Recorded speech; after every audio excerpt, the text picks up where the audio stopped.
Smooth as in no traffic or smooth as in no potholes? Because oh, well, we're always going to have potholes. my drive-in was not smooth. No, I was talking about traffic in general. Coffee. This is H-Town. We are like pothole heaven, so sorry. We already know that. Well, smooth as in no traffic? Kind of. We only have one accident that we're watching right now on Beltway 8 East John Ralston. It's only impacting your shoulder. A heavy truck involved incident. Otherwise, all of our roadways are nice and clear. We have all green for our drive time, so that's good news. No added time needed, no matter where you're heading in from. All right, and our skies are pretty clear. I mean, there's a couple clouds out there, but it's not anything that's bad. It's actually a nice, pretty start of the day. Yeah, a lot like yesterday, so cool but pleasant. Lots of sunshine for us today. We had some 30s, but not freezing in Houston earlier. Now heading into the 40s and eventually topping out in the mid-50s this afternoon. On our weather headlines, we've got one more cold night coming up where we dip to the 30s, but still not expecting a freeze for most of us. Temperatures will warm up this weekend. Then we go into New Year's Eve night. Question mark on that rain. There might be a few showers as a front comes in late after midnight on New Year's Eve night. So we'll take a closer look at that and better rain chances next week. All ahead in a few minutes. Very quiet traffic morning. See mostly green out here on our traffic map, and only that one report of that incident that I brought to you a couple minutes ago with that heavy truck involved incident on your shoulder on North Beltway 8, but otherwise nice and green. Over to you. All right, big news from the East Coast. The state of Maine is removing former President Donald Trump from its primary ballot. The decision by Maine Secretary of State follows a similar ruling earlier this month by the Colorado Supreme Court. The Trump campaign says it would appeal the decision to Maine state courts, and the Secretary of State there suspended her ruling until that court system rules on the case. It is likely the nation's highest court will have the final say on whether Trump appears on the ballot in Maine or in any other state. Meanwhile, Republican presidential candidate Nikki Haley is fighting back after critics hit her for comments about the Civil War. Our Washington, D.C. correspondent Hannah Brandt explains. Nikki Haley's surging presidential campaign hit a snag on Wednesday night at her town hall in New Hampshire. What was the cause of the United States Civil War?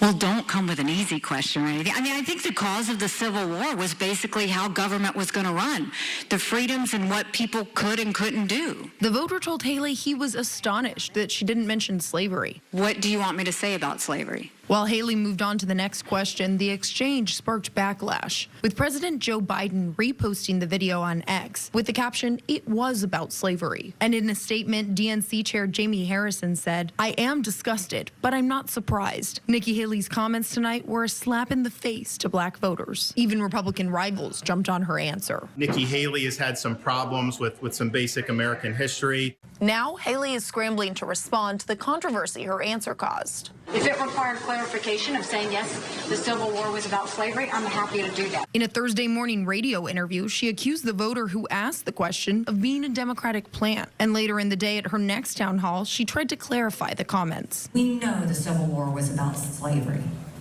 but it was also more than that. When asked why she didn't just say that initially, To me, it was a given.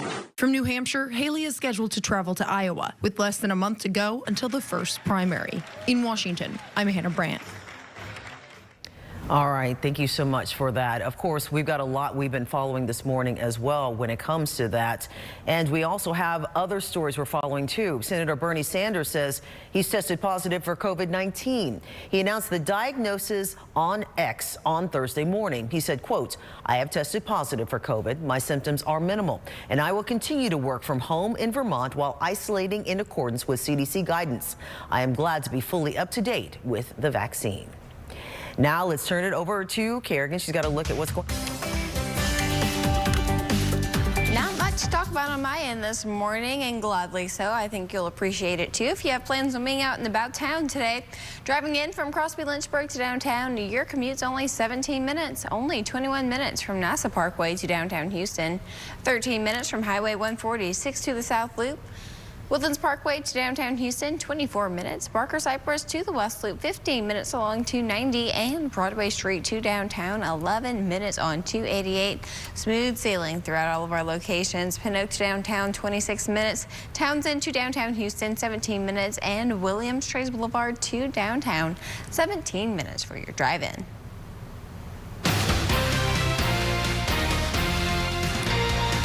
Well, now back to Washington, where President Joe Biden confirms an American-Israeli woman who had been thought to have been held hostage by Hamas was instead killed in the October attack that triggered the war.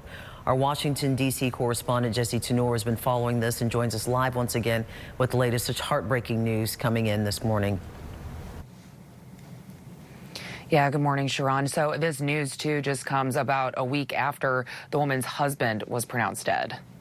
President Joe Biden says he's devastated after learning of the death of Judy Weinstein, a 70-year-old American-Canadian Israeli woman who had been thought to be held hostage by Hamas. Her kibbutz announced Thursday she was instead killed in the October 7th attack that triggered the war. Weinstein's husband was also pronounced dead last week. We would love all of our loved ones to come back and be with us. Families of American hostages have been meeting with President Biden. He confirms that's included the couple's daughter and said in a statement, the families have been living through hell for weeks. No family should have to endure such an ordeal. We have people our age in Gaza. We want them to come back to their homes. Protesters across the world continue to call for a new ceasefire deal to release the remaining hostages. On Thursday, Israeli Prime Minister Benjamin Netanyahu told some of the families there were behind-the-scene efforts to bring home their loved ones. A Hamas official said his group is open to any ideas or proposals. And according to Netanyahu's office, at least 23 of the hostages believed to be held in Gaza have either died or been killed in captivity. Live in Washington, I'm Jesse Tenor. It's just heartbreaking news all the way around. But Jesse, thank you so much for bringing it so thoroughly to us all the time. We appreciate it.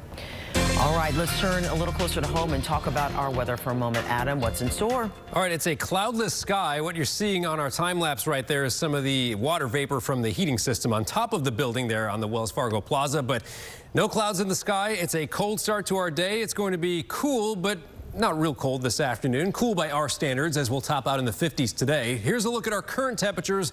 Notice we're above freezing almost everywhere. There's a couple of exceptions. One would be Dayton, reporting 31 degrees right now. But officially in Houston, we did not get to freezing this morning. I think we'll stay barely above freezing tomorrow morning, and then Sunday will be warmer, which means we're likely then going to close out 2023 with no freeze in Houston. That's pretty rare. I'm writing up an article about that, in the process of it right now on CW39.com. Our last freeze was about a year ago, right after Christmas, December of 2022.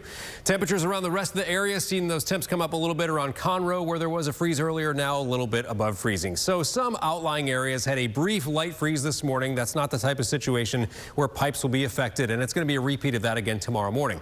But first today, sunny skies, temperatures in the 50s. Here's a look at our forecast lows. Tomorrow we stay above freezing in Houston. Most of the suburbs just a little above freezing, and you get real far out into the rural areas. Maybe, again, just a brief light freeze. Should be pretty minor, if anything. We've got this low swirling right here around the Midwest. It's pretty much in the same location as yesterday, so it's doing the same thing for us. There's that cool air coming around the west side or the back side of that low. As this moves away, that allows our temps to warm up a little this weekend. Here's our next front that comes in late Sunday night, probably after midnight. Now that's New Year's Eve night, and whenever this front gets here, a few scattered showers will be possible. But the timing for that does look like it's going to be late after midnight, kind of between there and sunrise on Monday, which means during the day Sunday we're dry, during the day Monday we're dry. We just have that nighttime rain chance. Check out our temperatures going up this weekend from 50s today to 60s tomorrow to 70s on Sunday. Here's our front, and then we move into a cooler pattern that's going to hold through next week. You can see the temperatures not getting down to freezing, but some cold nights and cool days with highs in the 50s. Now you'll also see that we've got more rain in the forecast next week, probably a more widespread round coming in around Tuesday, Wednesday. I put that chance pretty high Tuesday night. That looks to be the timing as of now, and probably even some rain again towards the end of next week. We'll explain that in more detail on our 10-day forecast coming up in the next block. And right now we'll take another view out there. This is live in the Galleria area with that clear sky. Beautiful scene this morning. You're watching CW39 Houston. No wait, weather and traffic.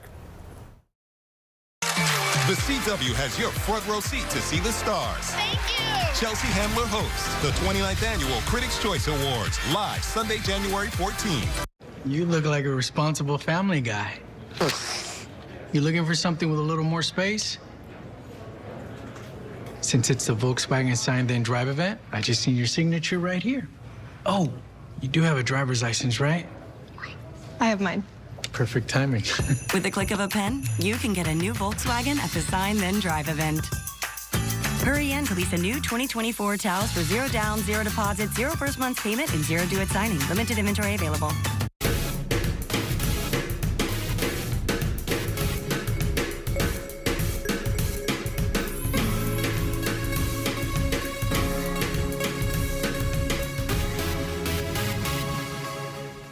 Goddesses, I bring the vitality of sun. And I, the sea. I took the kids swimming, hit up the farmer's market, and crushed my sales call. Typical Tuesday.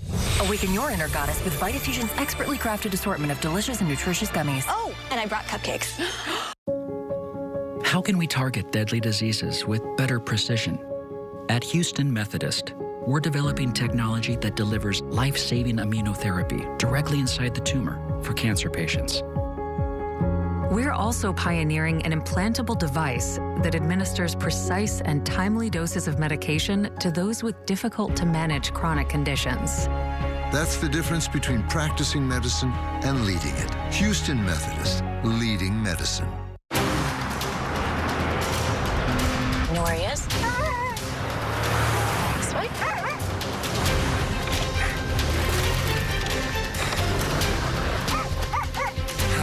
Am I glad to see you?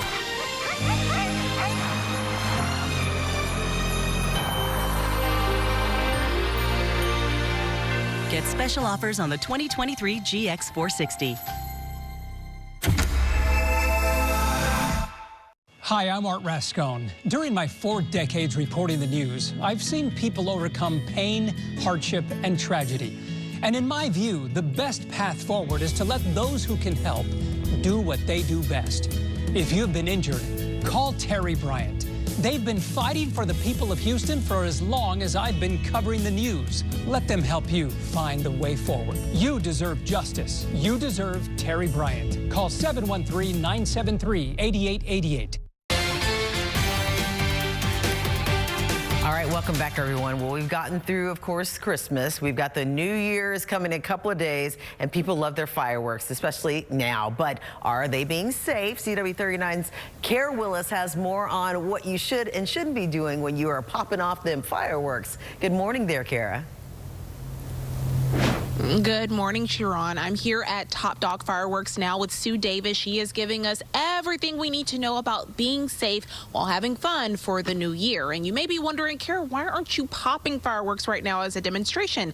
Well, Sue has taught me, and I kind of knew this, but she kind of went into more of the specifics, that there are some restrictions for how close or how far you can be from a building when you're popping fireworks. So we're going to show you, Sue is actually going to demonstrate when you come into the store, you can actually take a barcode that's on one of the fireworks like she has here and actually see the demonstration on a screen in the back. So Sue is going to go over and show you what that looks like. I'm going to come behind here and show you the screen so you can actually see. Of course, many people, when they're shopping, they want to know what they're getting, what they're paying for, and it's great to see this on the screen to just actually see like what the show looks like. You can see all the colors. There's even some noise. You can't hear it from here, but it shows you exactly what it looks like, and also tell you, like, is this good for you popping with your kids, or is it best for, you know, a night of fun with your friends? So on top of that, Sue and I have been talking about, and Sue, we're going to get back in the shot here. We've been talking about safety as it relates to the new year. So why don't we go ahead and start talking about some things you should keep in mind if you are going to be popping fireworks soon. Right. Just follow common safety rules. Supervise your kids. Shoot them in an open area. Be sure to not try to relight a firework that doesn't go off. Just let it let it sit, douse it with water, and be very careful about disposing of your fireworks. Don't put hot fireworks in a garbage can and then stick them in your garage because you're just, asking for a fire. And I'm sure many people may be wondering this because I know I asked you this earlier, but how common are accidents with fireworks? We may not know the exact statistics. That's something we can ask firefighters, of course, but what have you seen in your expertise in this? Yeah, the number of accidents have gone down dramatically. Consumer Product Safety Commission monitors the fireworks, and we always push, and tell people the common sense rules. And so the number of accidents are gone down. I mean, it's more dangerous. Other things are much more dangerous because you're only using fireworks usually a couple of times a year, but they are hot products. They can, burn something. You supervise your kids. Don't let them, play with these sparklers because they're 2,000 degrees.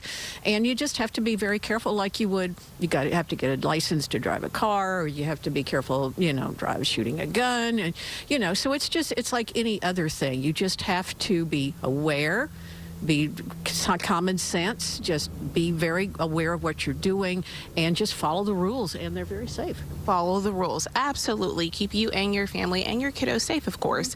What are the restrictions as it relates to when you can start popping and when you should stop? I know people in my neighborhood were popping fireworks way before Christmas. Yeah, there are no rules about when, no laws about when you can shoot fireworks. It's just the rules are when we can sell them, but you have to be very conscious of your neighbors. I mean, don't shoot fireworks in the middle of the night. I mean, a lot of people around where I live were shooting fireworks on Christmas Eve. A lot of people do that, but just be courteous to your neighbors and also pick up your debris. Okay, and if you're going to have fireworks that are, maybe you didn't use them all after you start popping for the new year, what's the best place to store them?